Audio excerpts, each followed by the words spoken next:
You're listening to the WholeHog Football Podcast, sponsored by Bud Anderson Home Services, bringing you the latest news, position analysis, and more. Here's your hosts, Matt Jones and Scotty Bordelon.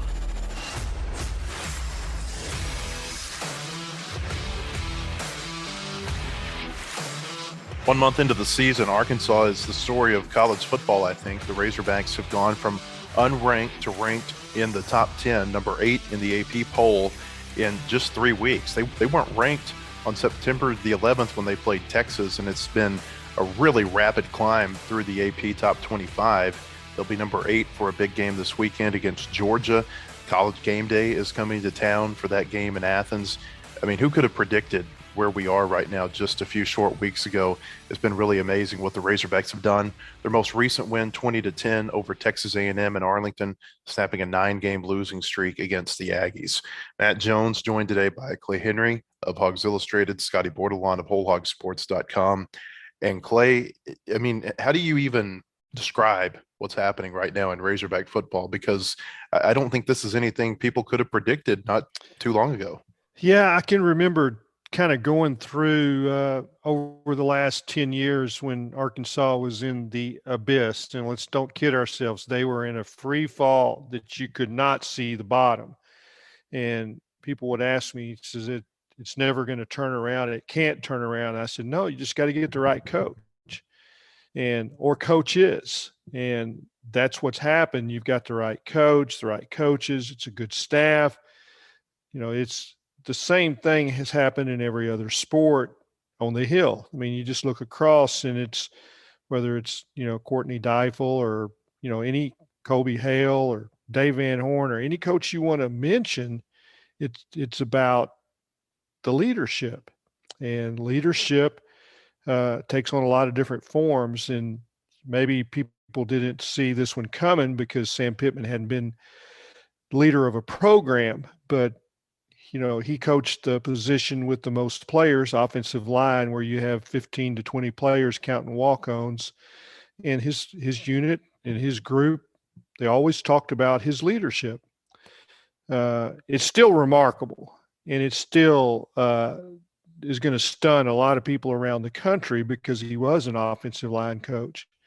But to say it, was improbable is probably accurate. To say that it was impossible to get here would be not looking at history. I went on the radio a couple of times last week, once in Portland, I think last Tuesday, and then on Saturday I was driving down to Arlington and I was on in Atlanta, and both times I got a question about, what's kind of the feeling, with Sam Pittman, and both times I said, at the time it was 13 games ago, Arkansas was literally at a low point.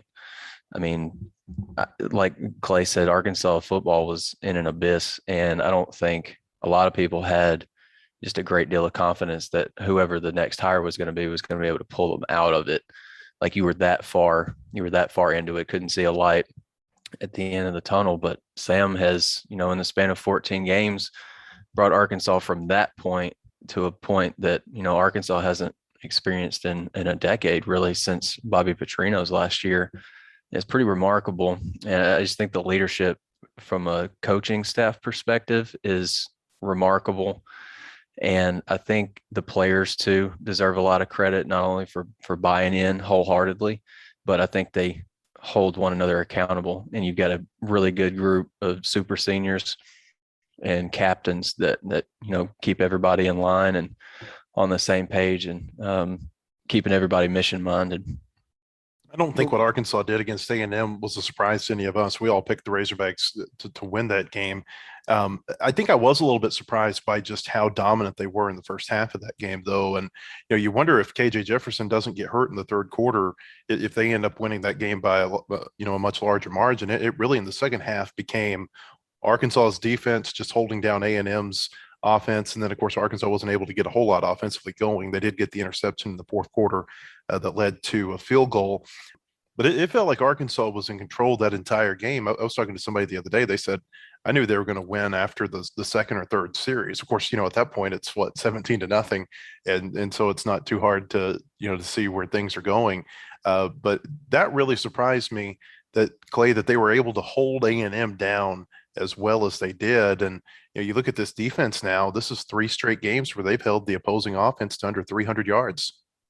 You're right, Matt. And thing that was really telling, there was a point where you thought, okay, here it goes again, because A&M has mounted these comebacks against Arkansas, and the Spiller run where he's untouched for 67 yards is noteworthy because you knew that momentum had switched to the other sideline, but that Arkansas defense just kept playing. And this is a stat that I can never remember in what I would call, a top 20 matchup. Texas A&M did not snap the ball in the Arkansas red zone. I've never seen that in a game. So that tells you the dominance of the Arkansas defense, the Arkansas front. When you look out there and you see John Ridgway just toying with centers, I mean, he's throwing them around. I thought he, early in the season, I watched him. I was like, he plays way too high. He stands up, but he generally just blasts the center, stands them up, and then throws them. And if there's not another man to give leverage, it's going to be a bad problem for the quarterback. And it starts from there and just spreads throughout the defense. And it's an incredible thing to watch. And they have literally a chance against any offense because of the way their defensive line, those 3 men, Ridgway, Williams, Utsey, and then they're able to sub. It is an unbelievable thing to have as a head coach, a defensive line that controls tempo and no mistakes in the kicking game, no turnovers. Hard to lose. Scotty, you wrote about Trey Williams after the game and just how he dominated. I mean, you and I were sitting next to each other in the press box, and I think it was about 2 series in. I said, this left tackle can't handle him, and he never could. And I think they even tried other left tackles. Nobody could get a stop on Trey Williams. He was dominant on the first possession of the game, and then, of course, the Aggies' last offensive play, he made the play that basically sealed it for the Razorbacks. Yeah, I'm not sure that dominant even does it justice. I mean, he like Ridgway toys with centers. That's what Trey Williams did with the left side of that A&M offensive line, and whichever left tackle was in the game, whether it was the starter or the back. It was, I think, the starting left tackle was a little bit banged up. He forced 3 penalties, 3 holding penalties in the game, and then you can get into he also had 4 tackles, and he also 3 quarterback hurries, 2 sacks. I mean, that's a performance that, years down the line, if Arkansas and A&M continue playing on an annual basis, that's going to be a performance that people remember for a long time. He was so dominant. And what you're seeing right now is Trey Williams healthy. I mean, you see the big arm brace he's got on. Sam Pittman said he's been dealing with some bicep problems. And then I think he's had, a little bit of back trouble. And at one point in the game, I think he just kind of fell down because I think he felt like a little pull in his hamstring. Then a couple plays later, he absolutely folds a fullback on a run play, blows the play up, lets John Ridgway eat the running back. And then the very next play, Trey Williams comes off the edge, gets really low on the tackle, gets by him, draws a flag, and then he gets by the left guard for a sack. It was an unbelievable sequence, and he graded out at 85 on Pro Football Focus. I was surprised it wasn't in the 90s. He was phenomenal, and I think he's really starting to heat up as he's got 3.5 sacks in his last 2 games. So going into a game like Georgia, you're going to have a guy like that, trying to create as many problems as possible. It's interesting that Sam Pittman said that, this is what he expected from Trey Williams. You mentioned the 3 holding penalties, by the way.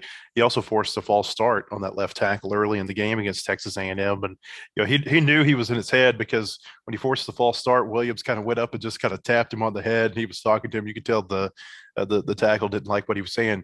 But Pittman mentioned that he was like this whenever he was at Georgia, that he had a couple of first round tackles who struggled with him, with the Bulldogs. And of course, there's been, a cycle of new linemen who have come in at Georgia, Clay, but Williams, he knows this Georgia defensive or offensive line. Of course, they know him.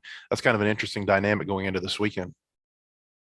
Yeah, I think you're going to see teams start to scheme and game plan for Trey Williams, and that you're going to see multiple tight ends. They're going to do what Arkansas did a few years ago when A&M really had those great defensive ends. Is that you can do things to negate a player, but it takes away your offense. You're going to take out playmakers. You're going to take out wide receivers, and you can't just put one tight end in there. You've got to play them on both sides.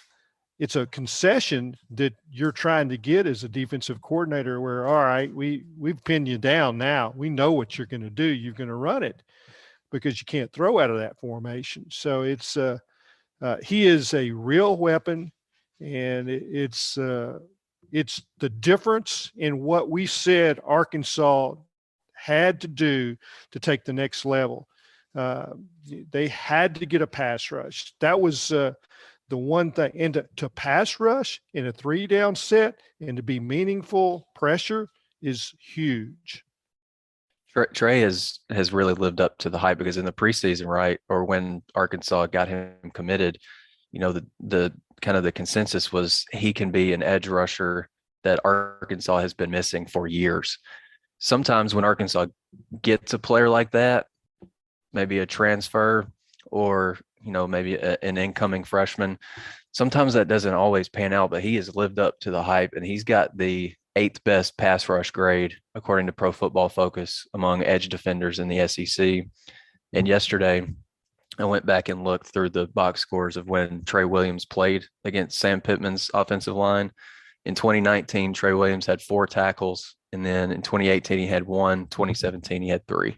So he's a problem.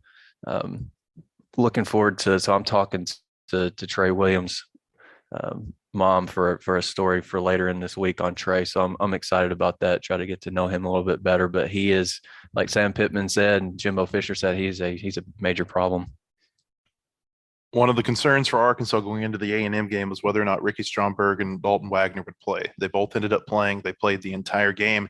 In fact, we were talking about this afterward. I don't think they switched their offensive linemen at all during the game. I don't remember seeing Ty Clary in the game on Saturday. So they went with the same 5, and it's the first time that they've done that all year. Now, different circumstances have warranted some switching, but I think, to this point in the season, we expected them to switch Limmer and Clary at that right guard, at different points in the game. I don't remember them doing that against A&M. And this A&M defense came in, I think they had 7 straight shutout quarters. They had been really good against the run this year. And if you take away the 2 kneel downs that Arkansas had, I think they had a kneel down at the end of the first half and then, of course, a kneel at the end of the game. They averaged 4.3 yards per carry against what we think is a really good Texas A&M defensive front. We talked about this last week. The offensive line looks good, but they haven't really faced a real physical defensive line yet. They did against A&M. They're going to again this week in Athens. Clay, it seemed like they held up really, really well in that game. Yeah, I think that what you saw is a scheme where the best way to attack a great defense is straight at them. And they ran at end and tackle more than I've seen them be able to do against a good defense. And Traylon Smith, he hit them so quick, and you don't have to dominate a defensive tackle. You just need to wall them for a second, engage, put a hat on a hat, not turn anybody loose. And, they were able to hit gaps and really impact the scheme Texas A&M. After that first series, you saw Texas A&M start to creep their safety up. And, well, when you do that, then you've got Burks. So a little bit of a running game really helps the deep passing. And, boy, do they have a quarterback that can hit the deep pass. They had 6 players on Saturday who had a run of at least 12 yards. That's incredible to me. Traylon Smith had a 19-yard run. KJ Jefferson had a 19-yard run. Had more than, or he had multiple double-digit yardage runs. Rocket Sanders went for 12. Dominic Johnson went for 16. Traylon Burks went for 14. Hornsby came in the first play that he was in the game. He had that 16-yard run. Just, Scotty, you never know where it's going to come from with this running game, but it seems like there's always options there. Yeah, there are plenty of options, and it's crazy. KJ had I think a nice run, about 18 or 19 yards. And then I thought it was really big on that first series, like Clay mentioned. Arkansas just kind of hit Texas A&M in the nose with the run. And I think Traylon Smith's first 3 runs went for 16, 15, and 12 yards. And one of those runs was brought maybe halfway back because of Traylon Burks' holding penalty down the field. And so that, that's a little bit demoralizing right off the bat. Rocket Sanders, I don't think played as much as maybe some of us expected, especially when Malik Hornsby was in the game, because Sam Pittman said that, Hornsby and Rocket have had, a little bit of issues with the handoff. And I think we saw that in the game, right? Was that when Hornsby fumbled and there was like a mass pileup, about 10 yards downfield? But even like AJ Green ran the ball okay, but you see the talent that kid's got. Right before he even broke the last couple of tackles on his touchdown catch, the spin move to get by the first defender is special. And then Dominic Johnson, who's your number 4, who's been really good, one of your leading guys in terms of touchdowns first few weeks, he doesn't get in until late third quarter, fourth quarter. And then he helps you, put the game away at the end. I mean, they've got a wealth of talent in that backfield, and it's pretty fun. I don't envy Sam Pittman and Kendall Browse trying to figure out who's going to get touches. Go back to the AJ Green touchdown pass. So that play started out, they set him at flanker, and linebacker edged out, and then moved him back inside, and the linebacker came in. That identified man-to-man, and KJ went to him, boom. And it's a tough matchup because that linebacker, he's got to sit inside with KJ and AJ both in the backfield because KJ will run it off tackle. If that linebacker cheats a little bit and he can't run, there's not many linebackers that are going to be able to run on that swing pass to keep up. We'll see if Georgia can. But that's been a play that's been there all season, is the swing pass. If you got a linebacker that's just, if he's not 4-4, he cannot run with AJ in that swing pass to the flat. And you're playing man-to-man outside. The wide receivers vacate, and all at once you got a real problem. Like you say with Trey Williams, AJ is a matchup nightmare at running back. I thought an underrated part of that play too was Trey Knox in the slot. He set a pick on that linebacker without touching him and freed up just enough space for AJ to be able to catch that pass clean in the flat. The WholeHog Football Podcast is brought to you by Bud Anderson Home Services. Visit them online at gocallbud.com. Bud Anderson is proud to be the official heating and cooling provider for the Arkansas Razorbacks. This partnership will support all Razorback athletics for over 400 student athletes across 19 sports. Woo-pig! WholeHogSports.com has the largest, most experienced staff of reporters covering sports in Arkansas. Football, basketball, baseball, recruiting, and more. You'll find it at WholeHogSports.com. The website includes up-to-minute news, daily commentaries, and award-winning photography from the staffs of Hogs Illustrated and the Democrat Gazette. For subscriptions, call 1-800-757-6277. That's 1-800-757-6277. Or visit us online today. WholeHogSports.com. Want more coverage of your home team? Download the Whole Hog Sports Video on Demand app. Check out the Fan Zone and get up-to-the-minute videos, podcasts, and features on football, basketball, baseball, recruiting, and more. Search for Whole Hog Sports on Apple TV, Roku, and Amazon Fire at home. And take it with you on the go by downloading it for your mobile device in your app store. The Whole Hog Sports Video on Demand app. Get it today. Welcome back to the WholeHog Football Podcast. Clay, you and I remember real well when College GameDay came to Fayetteville in 2006 for the Tennessee game. Scotty, I think you might have still been playing like middle school basketball at that point. Probably in junior high. It was a big deal, and it was it built throughout the week. It was the first time they'd ever been in Fayetteville, the only time they've ever been in Fayetteville. This will just be the second time that Arkansas's played in a game day game. Obviously, it'll be the first time on the road. It's a little bit different feeling because of that. And then you add in the distance to Georgia. It's not like they're playing a game day game in Arlington or Oxford or Columbia, a place that's a little bit more nearby where a lot of people are going to be able to go to in terms of, the visiting fans.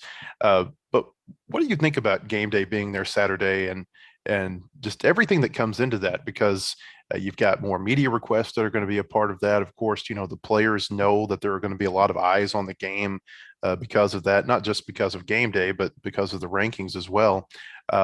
This seems though like a really neat deal for the Arkansas program to be able to be featured like they're going to be on Saturday. Yeah, I think what it is it's as much for the players. I mean, I think they're kind of oblivious of all of that because they're already in their routine when game day is going on. It's hard for them to see any of that. They're probably already on the bus headed to the stadium when that's going on. But it is a huge thing for Arkansas fans to now be relevant again, and it's been so long where Arkansas is not on the bottom scroll or whatever you want to call that, the crawl across the bottom of the screen. That Arkansas upsetting number 8 Texas A&M, Arkansas knocking off number 15 Texas, that going across the screen a whole day and a whole night all across the nation. I mean, that to me, you're in the New York Times, you're in the Washington Post, you're in the LA Times. When you're knocking off ranked teams, it changes things. I talked to a couple of my buddies from Colorado, and they do business with Aggies. They called all those guys the last 2 days. Hey, I just wanted to check in with you. Oh, by the way, about those Razorbacks. And that's what's going on right now all across the country. Wherever there's a Razorback, he's got his chest out, he's wearing his gear, and game day is the same kind of a deal. Now, I think it's old hat for the people in Athens. They're used to it. I don't know how many they've had, but it's probably been 27th. A bunch. Yeah, it's whatever the number is. I don't know. But it's and I don't think with a noon start Eastern time, it really does that much to liven the atmosphere. And those folks, it's a different deal when you have game day in the morning and it leads to a 2:30 or a 6 o'clock kickoff than it does, that early game. But it's fun and it's great for recruiting. I mean, this just elevates your program to be in the national spotlight like this. Matt had a good tweet the other day. I think it may have been Sunday, where he said, Arkansas in the span of like a year and a half has gone from Ryan McGee's bottom 10 on ESPN.com into the top 10 of the AP poll. I mean, that tells you Arkansas has gone from one end of the spectrum to the other. And, in terms of playing on, game day being at your game, it's like Sam Pittman said before the Texas A&M game. He's like, you can be in New York City, you can be in Los Angeles, you turn on ESPN, you're going to see the Arkansas logo. And I think Sam and his staff have, captured this moment with recruits and sold it to them. I mean, you come play for us. This is what you can be in for, because this is what we are now. And everything's about recruiting, right? Like you've got a lot of talented guys on your roster right now that helped you get to this point. At a certain point, they're not going to be on your campus anymore, and you got to get more dudes. And so selling that logo as best you can, that's the way to do it. This will be Georgia's 27th time to play on a College GameDay game. Kind of interesting. It'll only be the 6th time, though, that they've hosted one in Athens. It's either been road games where they played in a lot of neutral site games, whether it be SEC championship, national championship, the cocktail party against Florida. They played in a lot of neutral games where game day's been a part of that. Sam Pittman's talking about all the added, media requests that he's received. I think the one, Scotty, that he was the happiest to be part of was CMT. Yeah, I didn't even know he did that, but yeah, that's right up. That's right up his alley. Yeah, he's done. Gosh, he did the College GameDay interview, and I mean, I remember there was a story in the Washington Post on him. I mean, and he's gone on, I think Barstool Sports number one podcast on their network, which is just it's pretty unbelievable. You look at the profile picture on that podcast Twitter account, and Sam Pittman's right there, and you see the Arkansas logo on his shirt. Yeah, he's he's doing these interviews, but not to a point where it's affecting preparation time or his kids' preparation time. Like he's mentioned both times he's been asked about all this, kind of new media exposure that, they've had to turn some people down just because it doesn't, fit into the time frame that that they kind of set aside for this stuff each week. But he's definitely enjoying it. And it's predominantly Pittman doing the interviews, not the players or the assistant coaches. Yeah, and that's the good part about it is he's not coaching a position like, say, Nick Saban does.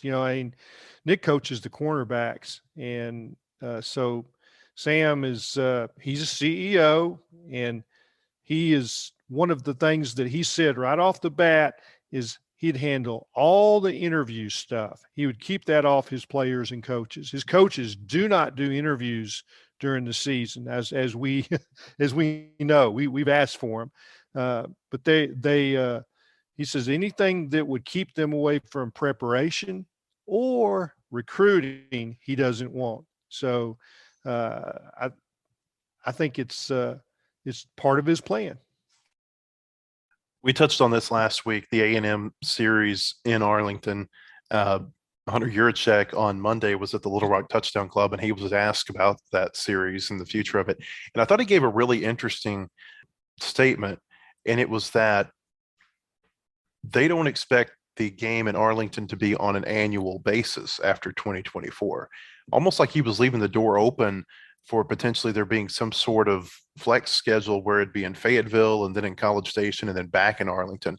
He said that, and I think this is all very preliminary, but that there might be an instance where they play on campus for 4 years and then they go back to Arlington every 5th year. So I don't know that we're going to be closing the door completely on Arlington. But what I wanted to mention was that I think a lot of people, when they see that this game is played in Dallas, obviously much closer to A&M's campus than to Arkansas's, not a whole lot closer, but it is closer. They assume that, okay, it's a neutral site, but that's really an A&M home game. You guys were there on Saturday. That was not an A&M home game. Sitting up top, you could tell that the seats were split. It looked like a 50-50 split in the crowd. It's not it's not the Cotton Bowl matchup between OU and Texas where they sell that thing out every year. It's not the cocktail party between Florida and Georgia where they do the same thing in Jacksonville. Attendance has been slipping for this game over the last several years. But I thought it was really interesting to see Arkansas's fans kind of, make a comeback down there. In the last few years, we haven't seen them come out as much for this game. And it just goes to show you that there's a lot of support there when there's excitement about the team. I always say you can tell if it's a neutral game if you close your eyes and just listen to the crowd and you're not sure which team made the play, then it's a neutral site. If you close your eyes and it's always Texas A&M cheers that you hear the most, then it's not that it's not neutral. But I could literally not tell by the crowd roar what was happening on the field. Not that I closed my eyes much, but I did listen. Arkansas obviously preparing for Georgia this week. Scotty, I thought it was interesting listening to Sam Pittman talk about the preparation that they've got planned for the week, one of which was to get the players inside. They're going to practice indoors this week. He said that it's going to be hot. Of course, we're having, I think I've heard people call this the second summer in Fayetteville, where summer kind of, makes a little bit of a comeback after we've had a little bit of cool weather. But it's going to be hot this week. He said that he doesn't want them out in the sun. He said it's hot inside the indoor facility. They don't have air conditioning in there, but they'll open up those doors. They'll get the fans swirling. They'll get some ventilation going, and they're going to practice indoors this week just to try to, keep the players a little bit more fresh heading into this game. Yeah, somebody please get Sam Pittman an AC inside Walker Pavilion. I think that would be nice. Instead of you're setting up the big, I don't even know what you call them. They're just big round fans, and then you've got the kind of like the helicopter propeller type fans up top. That's all that's keeping those guys cool, other than, kind of opening the doors on the sides and the ends. But, it's going to be, Georgia heat is not anything to play around with. It's good. I think that they're getting that. I think the kickoff is at 11 as opposed to, middle of the afternoon, but at the same time, you're still going to be playing in that afternoon heat for a little while. I'm eager to just see how this game plays out. I do expect Arkansas to compete better than some of the teams that Georgia has played to this point in the season. I think we've found out that Clemson is not the team that we thought they were early in the year. But one thing that is consistent with Georgia is that defense. They are mean and they run to the ball and they're physical, and they've got some extraterrestrials on their defensive line that they're going to make it, pretty difficult on Arkansas. But I think this team's going to be very well prepared, and Sam knows what he's getting into, and he's going to relay that message to his guys, and I think they'll be ready to go. They'll have a good week of prep, no doubt. Back in the old days, we used to wait around on practice in the waiting room in the indoor facility. And I remember the bowl practices. Not only do they not have air conditioning, they don't have heat in that building. And that's when you really feel it, Clay. Yeah. Sometimes, Scotty, look up at those fans and see if you can figure out what the name of them is. It might startle you. It's a word we can't use on this podcast. It's a big blank fan is what they're called. And they are big. And I looked at the forecast for Athens, and high Saturday is 81, so they caught a break there, and it probably won't be. It'll be in the 70s for a kickoff, moving maybe to 81 by the end of the game. So that I've been to Athens when it's nasty and humid, but it's they're going to catch a break if they can manage to get through the week of practice without too many dehydrations. They'll be fine for Saturday. Check WholeHogSports.com throughout the week. We'll have plenty more leading up to the Razorbacks game against Georgia. We'll be back with another podcast later this week to go a little bit more in depth on that matchup between the number 8 Razorbacks and the number 2 Bulldogs. For Clay Henry and Scotty Bordelon, I'm Matt Jones. Thanks for joining us. The proceeding has been a production of WholeHogSports.com. Look for our latest podcast on iTunes, Spotify, or your favorite podcast store. And visit us anytime at WholeHogSports.com for the latest news and commentary.